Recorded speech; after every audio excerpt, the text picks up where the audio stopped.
नमस्कार दोस्तों, राधे राधे, जय श्री कृष्णा।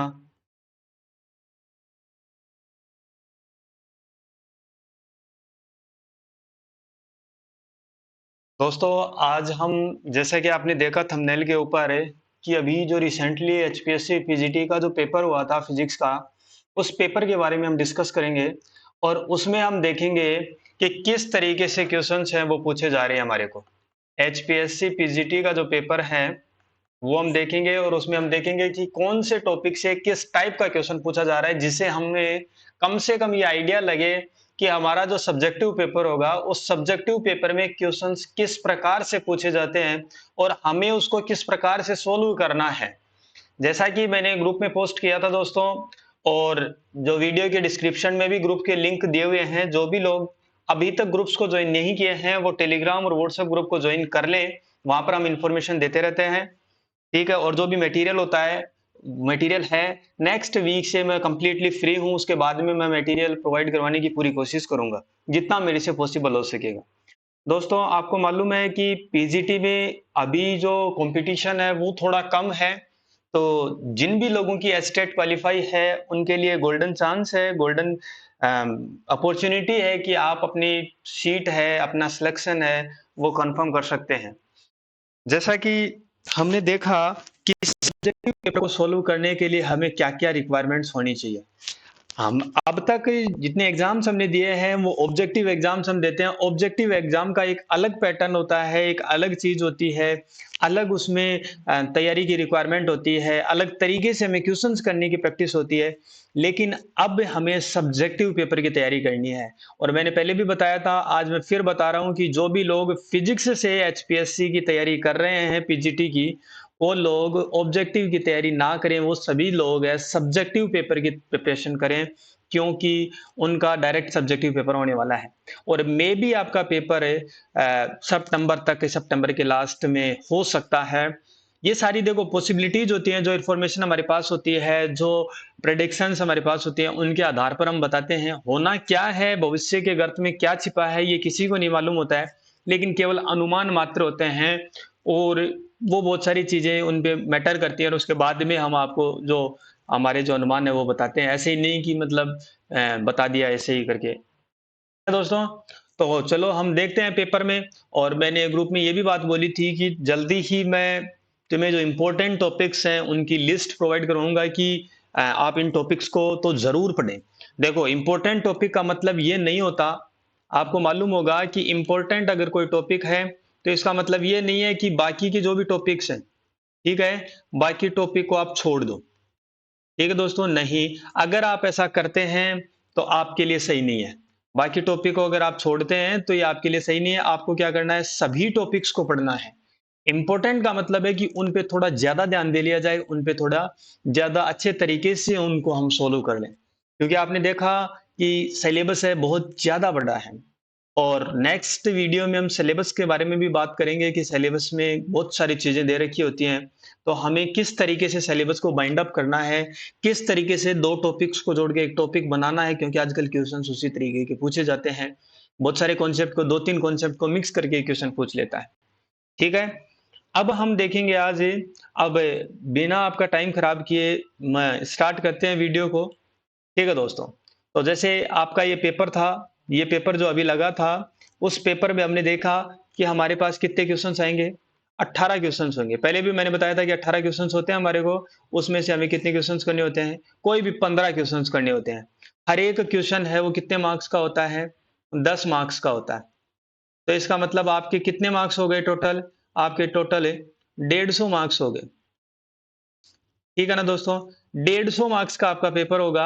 अब 150 मार्क्स का पेपर है, उस 150 मार्क्स को आपके कितने जो, और फिर आपका जो इंटरव्यू वो कितने का होगा, 12.5 मार्क्स का।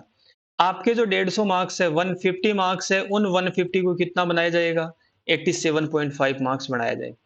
ठीक है दोस्तों, उनका निकाल के रेशियो निकाल के परसेंटेज निकाल के 87%, 87.5, और आपके जो बच गए वो कितने, वो कौन से होंगे, 12.5 आपके इंटरव्यू के होंगे, और टोटल मेरिट एंड एडमिसिबल।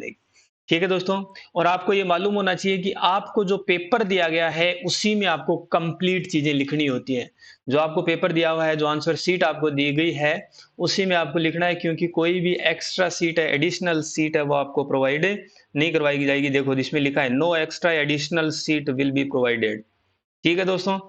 आपको ये एक चीज और ध्यान रखना है कि जो क्वेश्चन जिस तरीके का पूछा गया है, जो क्वेश्चन जिस तरीके का मतलब कोई क्वेश्चन 10 मार्क्स का है तो उसके हिसाब से कितने वर्ड्स में उसका आंसर पूछा है वो, कोई क्वेश्चन 5 मार्क्स का है तो वो होना टोटल 10 मार्क्स का है क्वेश्चन, टोटल क्वेश्चन 10 मार्क्स का होना है, लेकिन एक ही क्वेश्चन के मान लो दो पार्ट बना दिए उन्होंने, एक ही क्वेश्चन के दो पार्ट्स उन्होंने बना दिए, तो दो पार्ट्स के हिसाब से आपको सोल्व करना है। ऐसे नहीं कि आपको कोई डेरिवेशन आती है, बहुत लंबी आती है, उस क्वेश्चन को उसने छोटे पार्ट में करके 5 नंबर में पूछ लिया और आप पूरी लंबी लिख रहे हैं, तो ये थोड़ा-सा आपके लिए गलत होगा, टाइम कंज्यूमिंग होगा और जगह भी नहीं होगी आपके पास, क्योंकि जो सीट आपको प्रोवाइड करवाएगी उसी में आपको क्या करना है, कंप्लीट पेपर को सोल्व करना है, एक ही सीट आपको दी जाएगी। देखो, ठीक है दोस्तों।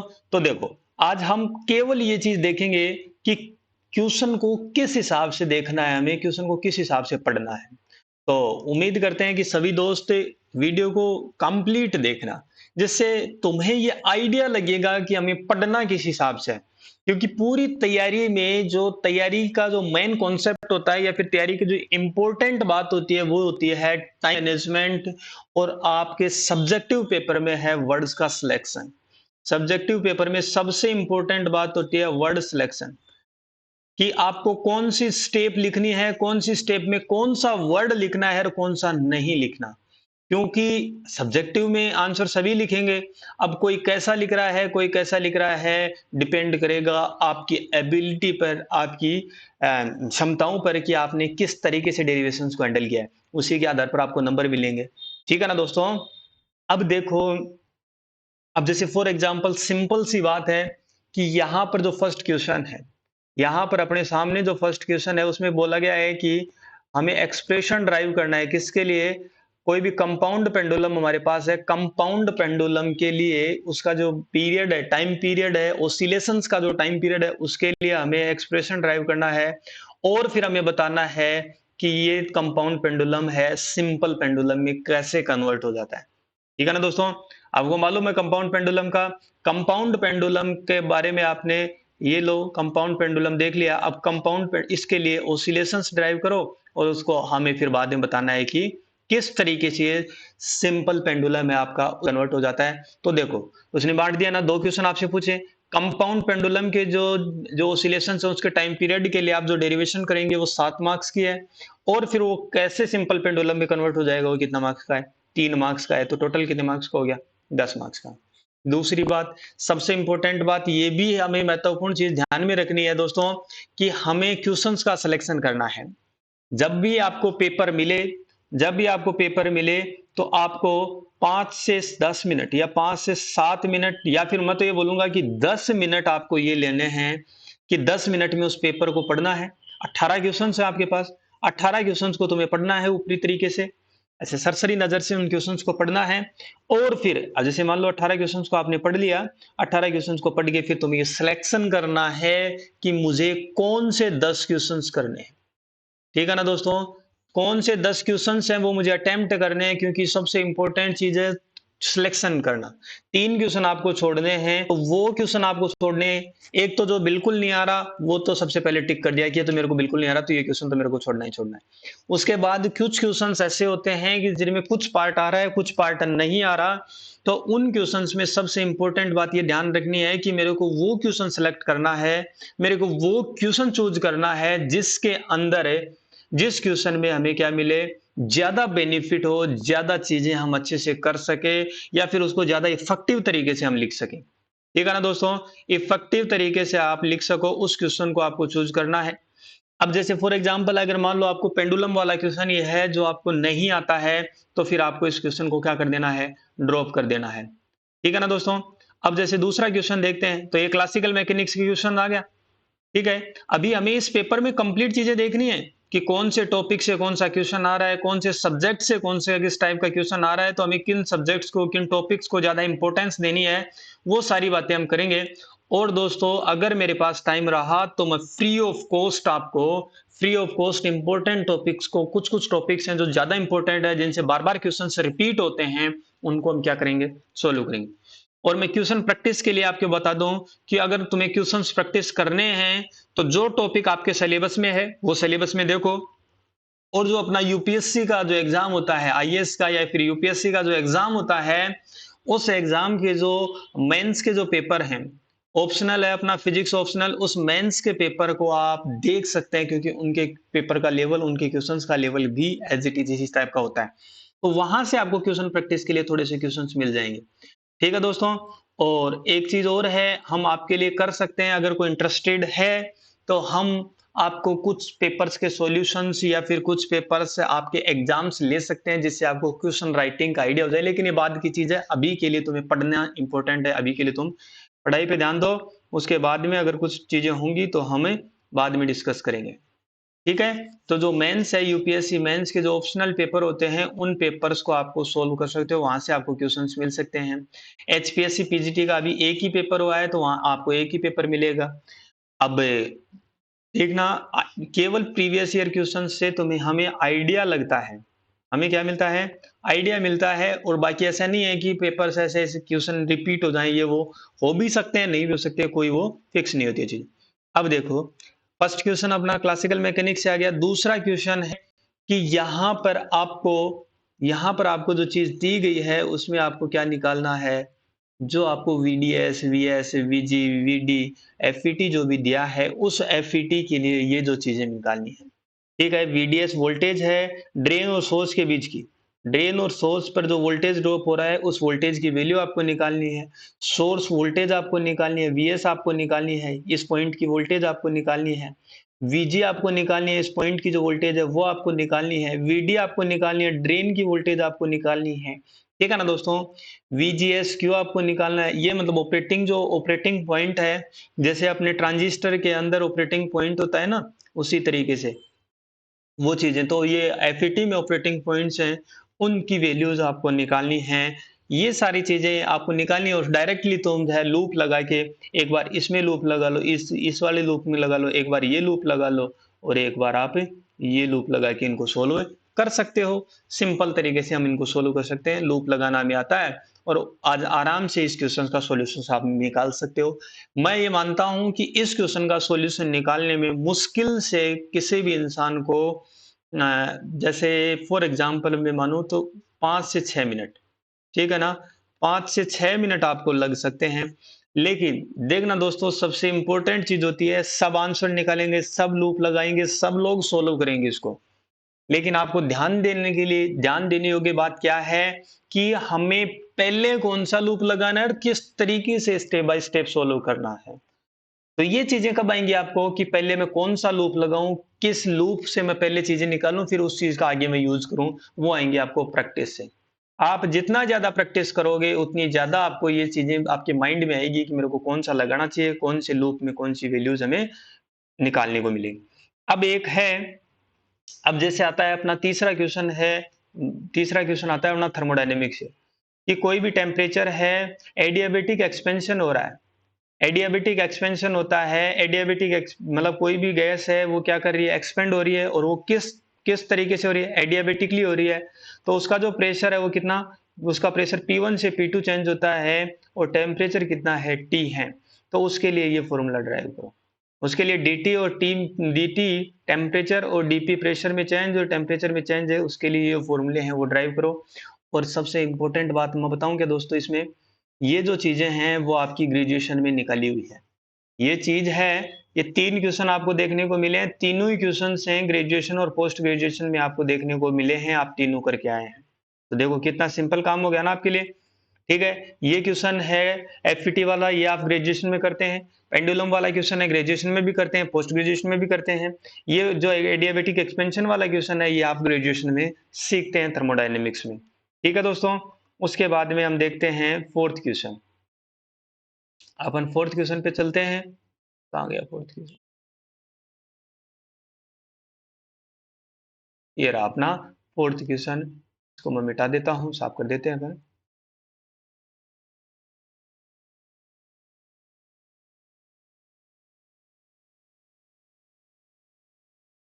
अब देखो फोर्थ क्वेश्चन आता है अपना अपना फोर्थ क्वेश्चन जो मैथमेटिकल है अपनी, उस मैथमेटिकल में जो स्पेशल फंक्शंस हैं, ठीक है, स्पेशल फंक्शंस हैं। अच्छा, ये तो वो है लेजेंडरी ट्रांसफॉर्मेशन, और लेजेंडरी ट्रांसफॉर्मेशन को अप्लाई करके हैमिल्टोनियन से कैनोनिकल जो इक्वेशन ऑफ मोशन है वो निकालना है। क्लासिकल मैकेनिक्स का ही आ गया ये तो वापस से, ठीक है। ये तो क्लासिकल मैकेनिक्स का ही क्वेश्चन वापस से आपको देखने को मिल गया, तो एक क्लासिकल का ही, एक पेंडुलम वाला क्वेश्चन। तो देखो हम देखें तो एक हैमिल्टोनियन सेमी क्वेश्चन है वो देखने को मिल रहा है, एक हम देखें तो एक लेग्रांजियन सेमी क्वेश्चन वो देखने को मिल रहा है, ठीक है। तो वहां से देख सकते हैं आइंस्टीन का मास एनर्जी रिलेशन है, उसको आपको डिस्कस करना है, और कुछ कॉन्सिक्वेंस हैं उनको बारे में आपको लिखना है कि उस रिलेशन को पहले तो ड्राइव करो, और जो रिलेशन आप ड्राइव करेंगे वो रिलेशन कितने मार्क्स का है, 4 मार्क्स का है। और फिर उस रिलेशन के बारे में कुछ चीजें आपको डिस्कस करनी है, वो कितने मार्क्स का है दोस्तों, 6 मार्क्स का है। तो बहुत सिंपल क्वेश्चन है, बहुत सिंपल तरीके से आप बहुत सारी चीजें इसमें बात कर सकते हैं, बहुत सारी चीजें इसमें बता सकते हैं। इस क्वेश्चन को जो इंसान मतलब जैसे मान लो मॉडर्न फिजिक्स को जितना ज्यादा पढ़ा है, जो मॉडर्न फिजिक्स को जितना पढ़ा है उस हिसाब से, उस मॉडर्न फिजिक्स के हिसाब से इस क्वेश्चन को हम सोल्व कर सकते हैं। जैसे मान लो कॉन्सिक्वेंस के बारे में हम बात करें, कहाँ कहाँ इनके यूज होते हैं, कहाँ कहाँ ये चीजें काम आती हैं। तो अपन जैसे मान लो न्यूक्लियर फिजिक्स पढ़ रहे हैं, अपन न्यूक्लियर फिजिक्स पढ़ते हैं, न्यूक्लियर फिजिक्स में अपन बाइंडिंग एनर्जी देखते हैं, वहां भी इसको काम में लेते हैं। तो बहुत जगह है आप चीजें को बहुत सिंपल तरीके से लिख सकते हैं। और अगर मेरे को लगता है कि बाइंडिंग एनर्जी वाला जो चीज है, कि बाइंडिंग एनर्जी के अंदर हम देखते हैं कि न्यूक्लियस के अंदर जो पार्टिकल्स हैं, न्यूक्लियस में जो पार्टिकल्स हैं उनका अगर हम अलग अलग मास कैलकुलेट करें और न्यूक्लियस का कंबाइंडली मास कैलकुलेट करें, तो वो क्या होता है, डिफरेंट आता है। कि जैसे फॉर एग्जांपल एक न्यूक्लियस में 4 प्रोटॉन और 4 न्यूट्रॉन है, ठीक है, कितने हो गए, 8। 4 प्रोटॉन है तो कौन सा नाभिक है बता सकते हैं, ठीक है, हाइड्रोजन, हीलियम, लिथियम, बेरिलियम हो गया कि नहीं हो गया।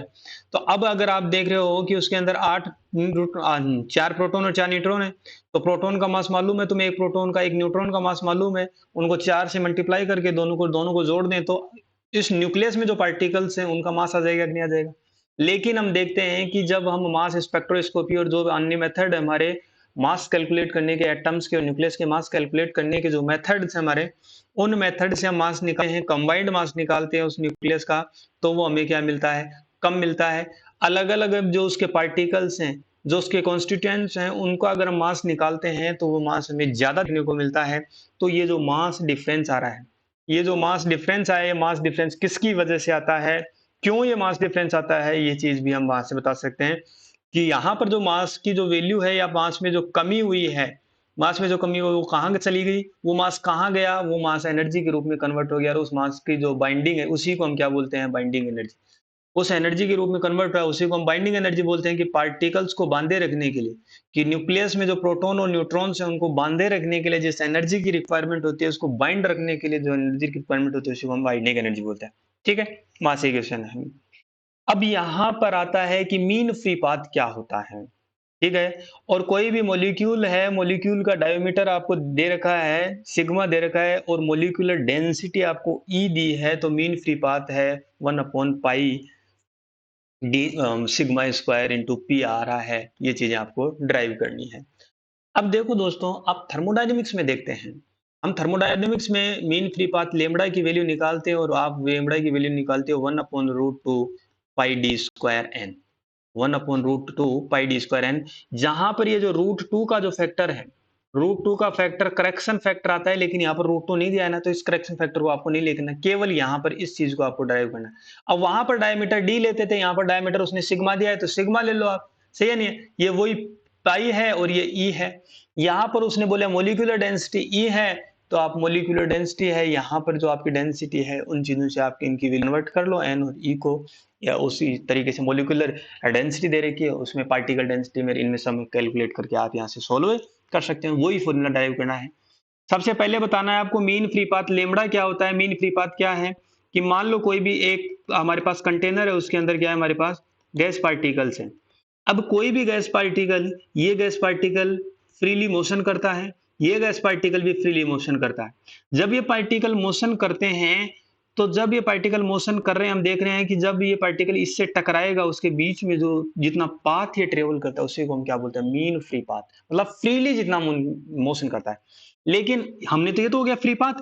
अब हमारा जो एक वर्ड हो रहा था यहाँ पर मीन, यहाँ पर देखो फ्री पाथ तो हो गया कि कोई भी पार्टिकल फ्रीली मूव कर रहा है, तो जब वो टक्कर करता है, जब वो कोलिजन करता है, तो कोलिजन के बीच में कोई भी दो कोलिजन कर रहा है, उनके बीच में उस पाथ की जो डिस्टेंस है वो उसकी फ्री पाथ कहलाती है। लेकिन यहाँ पर एक वर्ड क्या आ रहा है, मीन। मीन का मतलब, क्योंकि हम देखते हैं कि हमारे पास कोई भी कंटेनर है, उस कंटेनर के अंदर बहुत सारे गैस पार्टिकल्स होते हैं, बहुत सारे गैस पार्टिकल्स होते हैं। तो हम देखते हैं कि कोई पार्ट, ये मान लो यही पार्टिकल इस टक्कर के बीच में कुछ डिस्टेंस λ1 ट्रेवल किया, इसके बीच में λ2 किया, इसके बीच में λ3 किया। तो हम क्या कर रहे हैं, λ1 λ2 λ3 की वैल्यू ऑन एवरेज अगर हम देखते हैं, तो ऑन एवरेज ये सारी लगभग अप्रोक्सीमेटली क्या होती है, इक्वल होती हैं। बट अप्रोक्सीमेटली इक्वल है, एग्जैक्ट इक्वल नहीं होती है। तो हम क्या करते हैं, मान लो एक पार्टिकल एन कोलिजन करता है, तो उसकी जो मीन जो फ्री पाथ की डिस्टेंस है, फ्री पाथ की डिस्टेंस कितनी होगी, एन होगी। तो हम उन सभी डिस्टेंस को जोड़ दें और उनका मीन ले लें, तो वो हमारा क्या होगा, मीन फ्री पाथ। ये लो। अब हम इसने बोला है कि कोई भी मैक्सवेल इक्वेशंस हैं, इलेक्ट्रोमैग्नेटिक जो इक्वेशंस हैं, मैक्सवेल इक्वेशंस हैं, उनको क्या करना है, उनकी इंटीग्रल फॉर्म ड्राइव करनी है। कि हमारे पास जो हमारी चार मैक्सवेल इक्वेशंस हैं, उन चारों मैक्सवेल इक्वेशंस को कौन सी फॉर्म ड्राइव करनी है, इंटीग्रल फॉर्म ड्राइव करनी है। ठीक है, दो फॉर्म होते हैं हम जानते हैं, एक डिफरेंशियल फॉर्म में भी लिखते हैं हम, और एक हम उसी को इंटीग्रल फॉर्म में भी लिखते हैं। तो आपको किस फॉर्म में लिखना है, इंटीग्रल फॉर्म में आपको यहाँ से लिखना है। तो निकाल सकते हो, चार इक्वेशन से चारों की आप इंटीग्रल फॉर्म निकालते हो। अब दोस्तों देखो, ये हो गया अपना क्वेश्चन। इससे अगले क्वेश्चन पे अपन चलते हैं। अपना 8वां क्वेश्चन आता है कि कोई भी स्टेशनरी वेव्स हैं, कोई भी स्टेशनरी वेव हैं, उनकी कोई 5 प्रॉपर्टीज है, वो आपको क्या करनी है, लिखनी है। कोई भी 5 प्रॉपर्टी है वो लिखनी है, 5 प्रॉपर्टी लिखोगे आपको 5 मार्क्स मिलेंगे। अब मान लो किसी को स्टेशनरी वेव की 3 ही प्रॉपर्टी याद है, तो आपको 3 मार्क्स मिल जाएंगे। ठीक है। अब दूसरी बात, जो स्टेशनरी वेव्स होती हैं उनकी इक्वेशन लिखनी है तुम्हें। ठीक है, वेव फॉर्म में जो सुपर इम्पोज्ड होती हैं उनकी इक्वेशन है, right the equation of stationary wave formed after being super imposed with the wave. ठीक है, इस वेव के साथ सुपर इम्पोज हो रही है, उसके बाद में उसकी जो इक्वेशन है वो लिखनी है।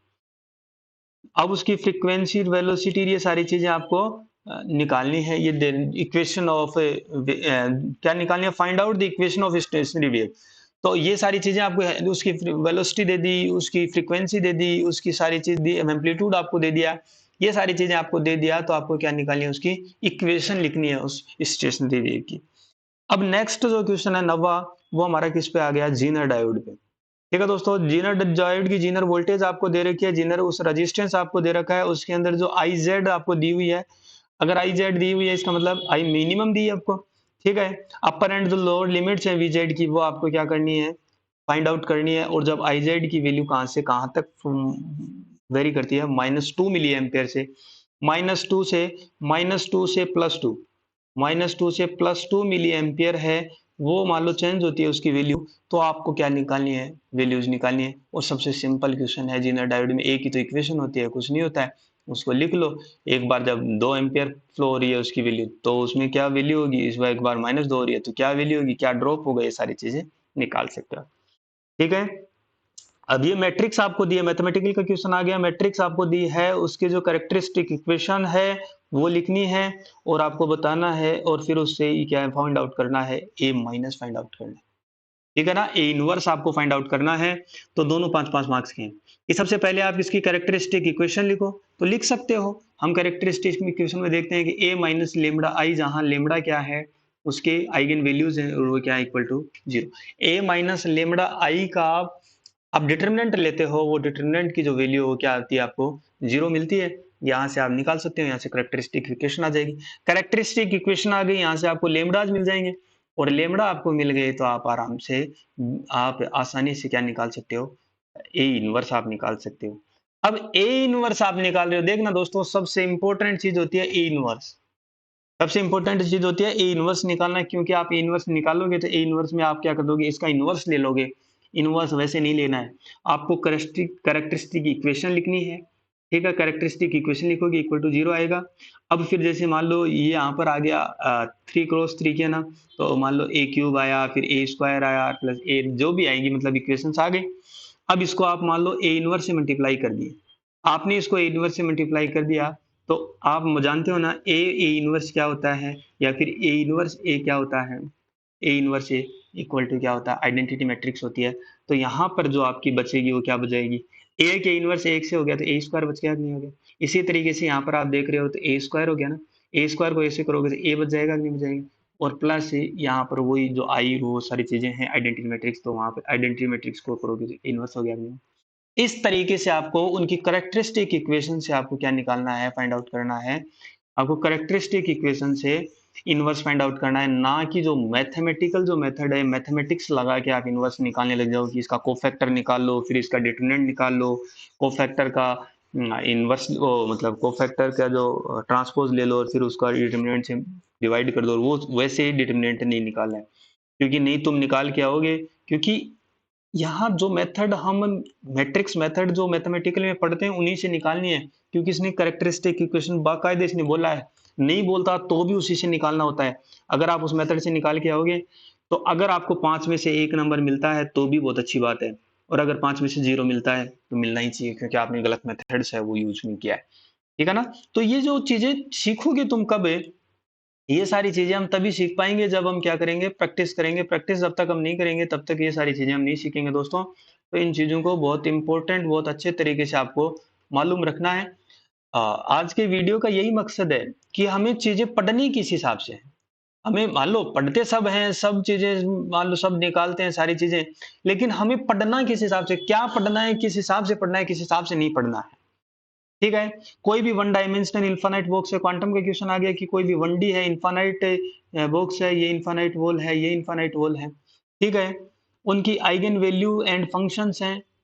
describe the behavior of a particle in the one dimensional infinite box in terms of eigen values eigen functions। ठीक है। और कोई इलेक्ट्रॉन है वन डायमेंशनल बॉक्स के अंदर, लेंथ उसकी कितनी है, 2 एंगस्ट्रम है, तो उसकी सेकंड और फोर्थ जो क्वांटम स्टेट है, सेकंड और फोर्थ क्वांटम स्टेट, तो सेकंड और फोर्थ क्वांटम स्टेट का मतलब फर्स्ट एक्साइटेड और थर्ड एक्साइटेड स्टेट है। फर्स्ट क्वांटम स्टेट मतलब ground state, second quantum state मतलब फर्स्ट एक्साइटेड स्टेट है। उसमें आपको क्या निकालनी है, उसकी इलेक्ट्रॉन वोल्ट्स में उसकी एनर्जी निकालनी है। निकाल सकते हैं, कोई बड़ी इश्यू नहीं है, आसान तरीके से। क्योंकि हम जानते हैं वन डायमेंशनल बॉक्स है, उसकी जो एनर्जी होती है वो क्या होती है, n square pi square h cross square upon 2m a square, जहां ए उसकी लेंथ है और उसने 2 एंगस्ट्रॉम जी है। ठीक है। दूसरी बात, कोई भी वन डायमेंशनल बॉक्स है, वन डायमेंशनल बॉक्स मान लो लेंथ ए का है, तो उसका आइगन फंक्शन है वो क्या आता है, √2/a साइन है n पाई x अपॉन ए। मान लो 1D मानने माना है, वो क्या माना है हमने, 1D एक्स एक्सिस में माना है, तो psi n is a function of x equal to, तो ये हमारा वेव फंक्शन हो गया, और ये हमारी क्या होगी, nth स्टेट की एनर्जी होगी। अब अगर आप मान लो फर्स्ट क्वांटम स्टेट की बात करते हैं, n की वैल्यू 1, सेकंड की करें तो n की वैल्यू 2 रख के सॉल्व कर सकते हो। अपना जो 12 क्वेश्चन है वो क्या है कि कोई भी NaCl क्रिस्टल है उसकी स्ट्रक्चर कैसी है, FCC है, सॉलिड का क्वेश्चन है। और उस FCC क्रिस्टल की जो डेंसिटी है वो कितनी दे रखी है, उसने दे रखी है। तो distance between two adjacent atoms के बीच में डिस्टेंस आपको फाइंड आउट करनी है, मतलब आपको कौन सी 2r equal to find out करना है। ठीक है ना दोस्तों। अब आप जानते हो, अब आप सिंपल तरीके से अगर हम बात करें, देखना सिंपल तरीके से हम बात करें तो सबसे सिंपल क्वेश्चन है, सॉलिड यहीं से स्टार्ट करते हैं, बेसिस लेक्टर बेसिस वेक्टर हो गया, हमारे लेटिस हो गया, क्रिस्टल हो गया, ये सारी चीजें यहीं से अपन सॉलिड है स्टार्ट करते हैं। और उसके अंदर सबसे पहले पढ़ते हैं कि जो लेटिस है हमारे, FCC हो गया, BCC हो गया, इनकी स्ट्रक्चर्स हैं उनके बारे में। तो FCC में आप जानते हो कि हमारे जो एटम्स हैं, कोई भी FCC आपके पास लेटिस है, उस FCC लेटिस के अंदर नंबर ऑफ जो एटम्स रखे हुए होते हैं वो कहाँ कहाँ पर रखे हुए होते हैं, ये लो, ये आपको बना दिया। उनके कॉर्नर्स के अलावा कहाँ पर रखे होते हैं, जो हमारे उस FCC के फेस हैं, जैसे मान लो ये फेस है सामने वाला, ये फेस है, ये फेस है, ये पीछे वाला फेस है, इधर वाला फेस है, ये सारे फेस के सेंटर के ऊपर आपके जो एटम्स है वो रखे हुए होते हैं। तो हमें मालूम है कि FCC के अंदर जो पर यूनिट सेल के अंदर जो नंबर ऑफ एटम्स होते हैं वो कितने होते हैं, 4 होते हैं। क्योंकि एक फेस है, इस फेस पे एटम रखा है, उसका हाफ पार्ट इस लेटिस के अंदर आएगा और हाफ पार्ट दूसरे यूनिट सेल के अंदर आएगा। ठीक है दोस्तों। ठीक है। तो इसी तरीके से कितने, एक एक फेस के हाफ पार्ट आ रहा है, कितने फेस हैं, 6 हैं।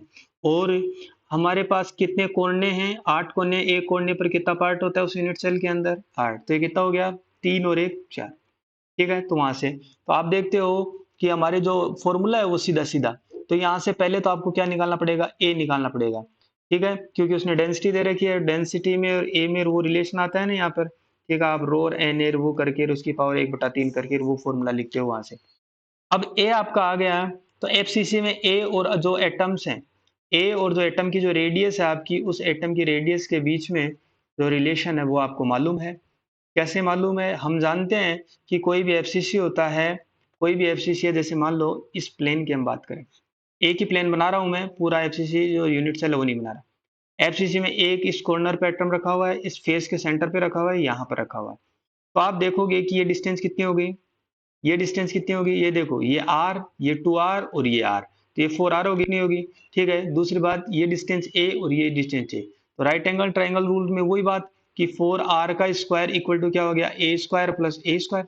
सही है, 4r का होल स्क्वायर इक्वल टू, तो ये तो कितना हो गया, 2a स्क्वायर, और इक्वल टू कितना हो गया, 4r, और इसका स्क्वायर रूट ले लो। तो यहाँ से आप देखोगे 4r इक्वल टू क्या हो गया, √2a। तो यहाँ से 2r है, 2r की जो वैल्यू होगी कितनी होगी दोस्तों, √2/2a, या फिर a/√2। a/√2 होगी। दो एटम्स के बीच की आपने एडजस्टेंस, एटम्स के बीच की डिस्टेंस पूछी है उसने, तो ये देखो दो एटम्स हैं, ये एडजस्टेंस पास पास वाले एटम्स हैं, इनके बीच की डिस्टेंस यही होगी, नहीं हुई? और ये कितनी होती है, 2r होती है। तो 2r की वैल्यू निकाल देंगे। तो जो आपने उस फॉर्मूले से a निकाला था, a की वैल्यू यहाँ पुट कर दो और √2 से डिवाइड कर दो, तो आपकी आगे इतनी आएगी। ये लो। आप जानते हो कि कोई भी, ये देखो, ये क्वेश्चन आ गया कि फर्मी एनर्जी का क्वेश्चन है। ठीक है, सॉलिड के अंदर फर्मी एनर्जी हम निकालते हैं।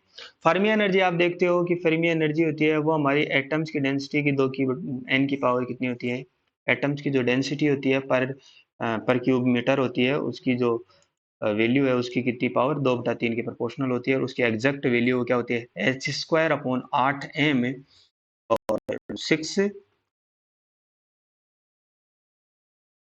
एक मिनट, देखो कितनी होती है, मैं लिखता हूँ, E F equal to h²/8m और 3n² या 3n, सॉरी n स्क्वायर नहीं, n/पाई 8m, 6n होता है, 3n की पावर 2/3, ऐसे कुछ होता है ये रिलेशन। मतलब एग्जैक्ट फॉर्मूला मेरे को याद नहीं आ रहा, लेकिन इसकी जो डिपेंडेंसी है, लेकिन जो फर्मी एनर्जी की डिपेंडेंसी है, n की पावर कितनी होती है, 2/3। तो इसकी जो n की जो वैल्यू है, ये फर्मी उसको दी है आपको, और आपको क्या पूछा है, EF की वैल्यू पूछी है। Simple direct formula based question है। तो ये क्वेश्चन हो गया एक दोस्तों।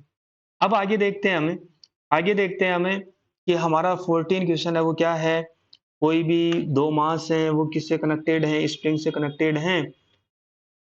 ठीक है, दोनों equal spring constant, two masses m connected by spring having the equal spring constant c so that the masses are free to side the frictionless table and, ठीक है, वो लैग्रांजियन लिखना है आपको। कोई भी दो मास है उस पर टिके हुए हैं, जो स्प्रिंग से बंधे हुए हैं उनसे। ठीक है, अब आगे देखते हैं। सिंपल क्वेश्चन है, लैग्रांजियन निकाला, लैग्रांजियन निकाल सकते हो, काइनेटिक एनर्जी लिख लो, पोटेंशियल एनर्जी लिख लो, आप कर दो दोनों को माइनस। अब ब्रिज रेक्टिफायर है आपका, ये रेक्टिफायर से आ गया। देखो रेक्टिफायर से क्वेश्चन आ गया कि आपके पास मान लो कोई भी ब्रिज रेक्टिफायर है, उस ब्रिज रेक्टिफायर के लिए क्या लिखो आप, उसकी जो वर्किंग है उस वर्किंग के बारे में आप उसको सोल्व करो। कि ब्रिज रेक्टिफायर में चार आप देखोगे आपके पास डायोड लगे हुए होते हैं, एक बार में दो काम करेंगे, एक बार में आपके दो डायोड है वो काम करेंगे, किस तरीके से होता है, और उसके लिए जो एक्सप्रेशन निकालना है। ठीक है, उसके एक्सप्रेशन निकालना है रिपल फैक्टर और इफिशियंसी के लिए। ब्रिज रेक्टिफायर की जो इफिशियंसी है, इफिशियंसी और रिपल फैक्टर आर है, उसके लिए क्या करना है आपको, एक्सप्रेशन ड्राइव करना है। रिपल फैक्टर क्या होता है कि आउटपुट के अंदर आप, हम देख रहे हैं कि हम क्या कर रहे हैं, इसको रेक्टिफाई कर रहे हैं, मतलब एसी को डीसी में चेंज कर रहे हैं, लेकिन हम जानते हैं कि कंप्लीट जो डीसी है उसमें चेंज नहीं होती है, उसमें क्या आता है, कुछ अमाउंट एसी का भी आता है। तो कितना एसी का अमाउंट है उसमें आ रहा है, ये चीजें आपको निकालना होगी, रिपल फैक्टर होता है। कि हमें डीसी चाहिए थी, लेकिन कितना अमाउंट है, कितना परसेंट है वो एसी मिलता है हमें, वो हमारा क्या रहता है, रिफ्लेक्टर। अब देखो, अब न्यूक्लियर का क्वेश्चन आ गया। इलेक्ट्रिकल और जो मैग्नेटिक प्रॉपर्टी है न्यूक्लियस की, कलेक्टिव मॉडल का यूज करते हुए, एक सेल मॉडल, और सेल मॉडल के बाद में हम देखते हैं क्या आते हैं, कलेक्टिव मॉडल। तो कलेक्टिव मॉडल का यूज करते हुए आपको किसकी, जो न्यूक्लियस की इलेक्ट्रिकल और मैग्नेटिक प्रॉपर्टी है उनको क्या करना है, ड्राइव करना है। इससे पहले एक क्वेश्चन था कि एटॉमिक का क्वेश्चन है कि कोई भी एनर्जी लेवल, कोई भी एटम्स है, उसमें जो पासन बैक इफेक्ट है वो क्या होता है, पासन बैक इफेक्ट को आपको क्या करना है, डायग्राम बना के उसको एक्सप्लेन करना है। तो 4 नंबर का तो तुम्हें उसकी डेफिनेशन उसके बारे में लिखने का है, 6 नंबर को उसको डायग्राम बनाओ, उसके डेरिवेशन करो, उसको एक्सप्लेन करो उसके। ठीक है दोस्तों, ये हमारा जो ईडी का क्वेश्चन आ गया। कोई भी सिलेंड्रिकल मेटल है, जो मान लो तार है, अब वायर एक सिलेंडर की जैसे ही तो होता है, ठीक है। अब उसकी रेडियस कितनी है, आर है, उसमें करंट कितनी फ्लो रही है, आई फ्लो रही है, ठीक है। और coaxial cylindrical pipes running the parallel, ठीक है। Obtain the expression, current density की जो आपको वैल्यू है वो फाइंड आउट करनी है कि उसके अंदर, जैसे मान लो ये तार है, इसको जूम करके देख लिया हमने वायर को, तो वायर को जूम करके देखोगे तो इस तरीके से दिखेगा कि नहीं दिखेगा, ठीक है। ये उसकी ये ये एक्सिस हो, अरे सीधी बनाओ इसको, ये आपकी एक्सिस हो गई, तो ये एक्सिस, ये डिस्टेंस है, तो इस डिस्टेंस के बीच में आपकी जो मैग्नेटिक फील्ड है इंटीरियर में कांस्टेंट होती है। Estimate the magnetic energy storage per unit in, per unit length के अंदर मैग्नेटिक एनर्जी स्टोरेज वो निकालनी है, और आपको करंट डेंसिटी की एक्सप्रेशन निकालनी। तो जो करंट एनर्जी की एक्सप्रेशन आप निकालोगे वो 7 मार्क्स की है, और जो मैग्नेटिक, जो उसके अंदर मैग्नेटिक एनर्जी स्टोर हो रही है उसकी वैल्यू आप निकालोगे वो कितने मार्क्स की है, 3। तो डायरेक्ट फॉर्मूले में वैल्यू रख के आपको मैग्नेटिक एनर्जी निकालनी है, लेकिन आपको करंट डेंसिटी की जो वैल्यू है, करंट डेंसिटी की वैल्यू आपको कंप्लीट ड्राइव करनी है, क्योंकि वो कितने मार्क्स की है, 7 मार्क्स की है। तो ये था दोस्तों अपना पेपर। इसमें से आपको 3 क्वेश्चंस क्या करने थे, ड्रॉप करने थे, और बाकी के जो आपके देखा जाए तो इसमें 15 क्वेश्चंस आपको अटेम्प्ट करने थे। तो मेरे को नहीं लगता कि कोई भी स्टूडेंट अगर थोड़ा सा ठीक तरीके से पढ़ा हुआ हो, अपना अगर थोड़ा सा ठीक तरीके से पढ़ा हुआ हो, तो हम उसको सोल्व नहीं कर सकते। आसान तरीके से हम बहुत अच्छे तरीके से 15 क्वेश्चंस जो है उसमें से अ, निकाल सकते हैं, ट्राई कर सकते हैं, सोल्व कर सकते हैं। दूसरी बात, सबसे मजे की बात तो ये देखो कि दोस्तों, अगर आप बहुत कम तरीके से, बहुत कम मार्क्स आते हैं, तो भी आप, पिछली बार तो देखा जाए तो सिलेक्शन हुआ था, लेकिन उस पर आज हम बातें नहीं करेंगे, ठीक है दोस्तों। तो ये था अपना पेपर डिस्कशन के बारे में कि किस तरीके से क्या क्वेश्चन पूछे जा रहे हैं, किस सब्जेक्ट से, किस पॉइंट से क्वेश्चन को ज्यादा इंपॉर्टेंस दी जा रही है, और कितनी गहराई से क्वेश्चन पूछे जा रहे हैं। तो हम देख रहे हैं यहाँ पर कि बहुत ज़्यादा गहराई में क्वेश्चंस हैं वो नहीं पूछे जा रहे हैं, केवल हमारे जो क्वेश्चंस हैं ऊपरी तौर से पूछे जाते हैं। तो जो क्वेश्चंस का जो लेवल है, अगर हम देखें कि 15 18 में से 5-6 क्वेश्चंस को हम छोड़ दें, 5-6 क्वेश्चंस को हम छोड़ दें, तो आसानी से 10-12 क्वेश्चंस है अपने, बिल्कुल ईज़ी हैं, और वो सब के सब लोग कर सकते हैं, ठीक है। उन 5-6 क्वेश्चंस है वो थोड़े से क्या हैं, मॉडरेट लेवल के हैं। 5-6 क्वेश्चन है वो मॉडरेट लेवल के हैं, और इन क्वेश्चंस को करने के लिए तुम्हें थोड़ी सी प्रैक्टिस चाहिए। और देखो दोस्तों, मैं तो यही बोलूंगा कि आप जितनी ज्यादा प्रैक्टिस करेंगे, कम पढ़ें लेकिन अच्छे से पढ़ें और अच्छे से प्रैक्टिस करें। आने वाली वीडियोस में हम इस बात पे भी चर्चा करेंगे कि किस तरीके से हमें पढ़ना चाहिए, ठीक है दोस्तों। तो आज के लिए इतना ही है, और उम्मीद करते हैं आप सभी अच्छे से वीडियो को देखे होंगे, अच्छे से पढ़ाई की होगी।